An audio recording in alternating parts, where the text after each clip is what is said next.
আলহামদুলিল্লাহ, মহান আল্লাহ জাল্লা শাহরুহু আম্মা নওয়ালুহুর আলিশান দরবারে লক্ষ কোটি শুকর ও সুজুদ যে মহান রব্বুল ইজ্জত ওয়াল জালাল আমাদেরকে অত্যন্ত ভালোবেসে তার অসংখ্য অগণিত বান্দাদের মধ্য থেকে বাছাই করে সুস্থতার সাথে নিরাপদে পবিত্র জিলহজ মাসের দ্বিতীয় জুমাতে অংশগ্রহণের তৌফিক দান করেছেন।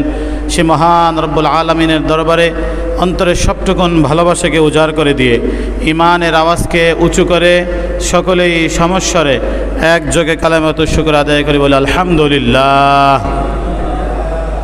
লক্ষ কোটি দরুদ সালাম পেশ করছি সেই মহামানব, বিশ্ব মানবতার মুক্তির দূত, সৈয়দুল মুরসালিন, শফিউল মুযনিবিন, আকায়ে নামদার তাজদার মদিনা, সরদার দো জাহান, রহমাতুল লিল আলামিন, জনাবে মুহাম্মদুর রাসূলুল্লাহ সাল্লাল্লাহু আলাইহি ওয়াসাল্লামের উপর আমরা সকলেই প্রাণ ভরে মোহাব্বতের সাথে একবার দরুদ পড়ি বলি সাল্লাল্লাহু আলাইহি ওয়াসাল্লাম।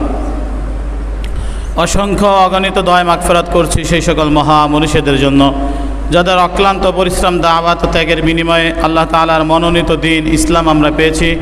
আল্লাহ সুবহানাহু ওয়া তাআলা যেন সেই সকল মহা মুর্শিদের জান্নাতের সর্বোচ্চ মর্যাদা দান করে আমরা বলি আমিন।